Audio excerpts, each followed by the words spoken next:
Et c'est l'heure à présent du focus du jour, direction le Bangladesh, 4e pays musulman au monde, mais pays à constitution laïque où domine un islam modéré.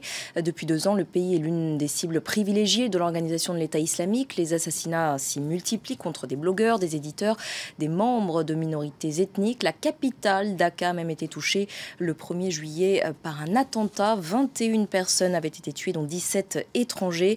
Depuis, le gouvernement a déclaré la guerre aux islamistes qui tentent d'étendre leur influence. Voyez ce reportage signé Vikram Singh et Yanis Granier. Dès l'instant où il franchit le seuil de sa porte, Maulana Fariduddin est sous escorte policière.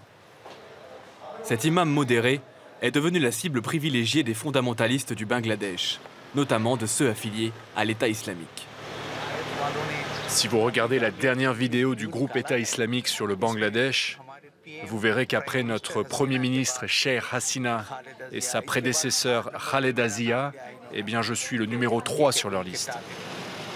Le Maulana Massoud a déjà été la cible d'une attaque à la bombe en juillet dernier, alors qu'il allait prêcher pour l'Aïd comme chaque année. 3 personnes, dont 2 policiers, ont perdu la vie dans cette attaque. Massoud pense qu'il est ciblé à cause de ses discours contre l'État islamique et l'extrémisme religieux. L'organisation État islamique a une conception très différente de la religion et ils sont extrêmement radicaux. Quiconque les critique est considéré comme un mécréant, un ennemi de l'islam. Ils considèrent qu'il est de leur devoir de tuer les mécréants. Donc cette attaque à mon encontre et celle d'autres musulmans n'est pas si surprenante, car ils ne nous considèrent pas comme de vrais musulmans. L'attentat contre Massoud n'a eu lieu qu'une semaine après le massacre du 1er juillet dans la boulangerie de Dhaka. Avant que les commandos bangladais reprennent le contrôle du lieu, 21 personnes avaient été tuées, principalement des étrangers. C'est la plus importante attaque terroriste que le pays ait connue à ce jour, perpétrée par 5 jeunes Bangladais au service de l'État islamique. Shishir Bairagi travaillait dans la cuisine quand l'attaque a démarré. C'est très triste. On était heureux de travailler ici. Et voir les choses se terminer comme ça, c'est vraiment douloureux. Comme beaucoup d'autres, Shishir a été surpris de découvrir l'identité des terroristes. Ils avaient l'air de clients normaux quand ils sont entrés, et nous ne pouvions pas soupçonner qu'ils étaient des terroristes. Ils parlaient comme des gens éduqués, issus de familles bien comme il faut, et les voir commettre ce genre d'atrocités, c'est terrible. Parmi les terroristes, beaucoup ont fait leurs études à Dhaka, dans des institutions réputées comme l'Université Nord-Sud. Pour certains spécialistes, les jeunes hommes riches et éduqués sont la nouvelle cible de recrutement de l'État islamique via sa propagande sur Internet. Désormais, toutes les familles de la classe moyenne sont en alerte. Il y a beaucoup d'inquiétudes vis-à-vis de leurs enfants. Ils se méfient, veulent mieux savoir quelles sont les activités de leurs enfants. Car c'est la classe moyenne, le cœur économique de notre société qui a été touché. Et c'est ce qui a tiré la sonnette d'alarme et poussé le gouvernement à réagir. Ce bâtiment en construction est un symbole de cette réaction tardive et précipitée pour lutter contre le terrorisme.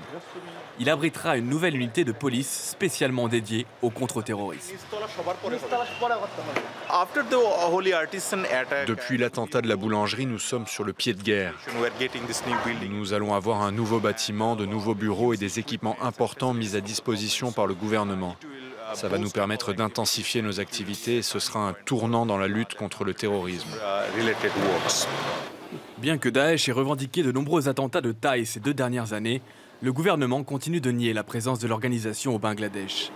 Des critiques accusent le gouvernement d'utiliser l'antiterrorisme contre ses opposants politiques. Nous savons avec certitude que le groupe État islamique n'est pas actif au Bangladesh. La vraie menace, c'est un groupe qui s'appelle le nouveau JMB, une organisation issue du JMB, le Jamaat ul Mujahideen Bangladesh. C'est une organisation terroriste bien connue ici, dans notre pays. Si le gouvernement nie la présence de l'État islamique, il est en revanche difficile de nier la radicalisation de la population.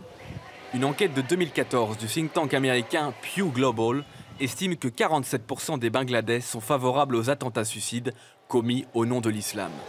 C'est le pourcentage le plus élevé parmi les principaux pays musulmans. Les responsables pointés du doigt sont les imams des mosquées et madrassas du pays, aux enseignements toujours plus radicaux. Maulana Farid a formé une coalition de 100 000 religieux pour faire bloc face à la rhétorique de l'État islamique. Il ne faut pas beaucoup de monde pour créer un climat de terreur. Si vous n'êtes pas vigilant, une petite étincelle suffit à déclencher un terrible incendie. Et ce feu peut tout détruire sur son passage. C'est pourquoi nous prenons tout cela très au sérieux. Autre lueur d'espoir pour le pays, les récentes défaites de l'État islamique en Irak, qui pourraient diminuer l'attrait des jeunes Bangladais pour l'organisation.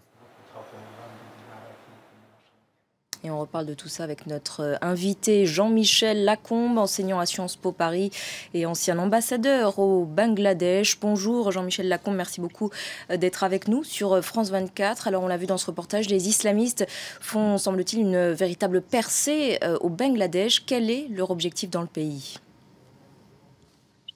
Malheureusement, j'ai l'impression que c'est un processus assez connu. On a une minorité radicalisée, influencée de l'extérieur et qui se lance dans une série d'attentats spectaculaires, anti-occidentaux, parce que les attentats ont eu lieu dans l'enclave diplomatique et ça consiste à essayer d'arrêter un État comme le Bangladesh qui a une constitution où l'islam est la religion d'État, mais où les autres religions, qui sont très minoritaires, ont le droit de citer et sont traitées jusqu'à présent correctement. L'attentat de la boulangerie de juillet dernier a été visiblement le fait de jeunes diplômés anglophones, des personnes assez éduquées. C'est cette frange de la population que l'organisation de l'État islamique tente de convertir au djihad en priorité ? Mais c'est celle qui, par ses moyens et son éducation, a plus facilement accès à l'Internet et celle qui s'exprime en anglais et qui voyage à l'étranger. Donc, effectivement, c'est la cible et c'est la cible la plus rentable. Parce que convertir une partie de l'élite du pays, c'est atteindre le pays assez gravement. Est-ce qu'on peut dire que cet attentat a créé un électrochoc dans le pays ? Est-ce que ça a occasionné une véritable prise de conscience de la menace ? L'islam a toujours fait partie de l'histoire du Bangladesh. L'indépendance s'est faite, l'indépendance du Bangladesh s'est faite dans un rejet du Pakistan oriental, un rejet de l'ourdou et la création d'une constitution et d'un pays indépendant laïque. Donc ça a été, l'islam a été constitutif de l'État du Bangladesh. Jusqu'à présent, on n'avait pas eu ces phénomènes d'attaques ciblées et spectaculaires surtout. Par contre, partout dans le sous-continent indien, et surtout au Pakistan occidental, en Inde, avec les attaques sur Bombay, on a un véritable travail qui est fait sur l'islam du sous-continent indien. Jean-Michel Lacombe, que fait le gouvernement depuis cet attentat de Dacca pour lutter contre les islamistes radicaux ? La première chose, la répression, le renseignement. Il y a une unité spéciale qui a été constituée.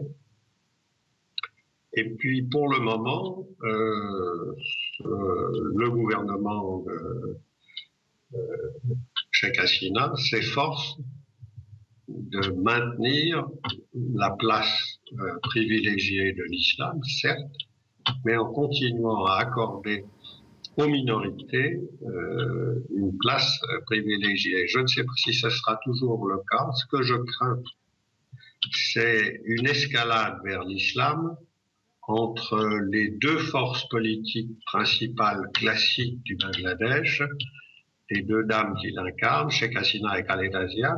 Si je suis plus occidental, je suis plus islamisé que vous, je gagne plus de voix. Et alors là, à ce moment-là, si la course à l'islamisation entre dans le système démocratique, je ne sais pas très bien où ce malheureux pays ira. Merci beaucoup Jean-Michel Lacombe pour votre éclairage sur le Bangladesh. Voilà, c'est la fin de ce focus. Restez avec nous. Paris Direct continue dans quelques instants. À tout de suite.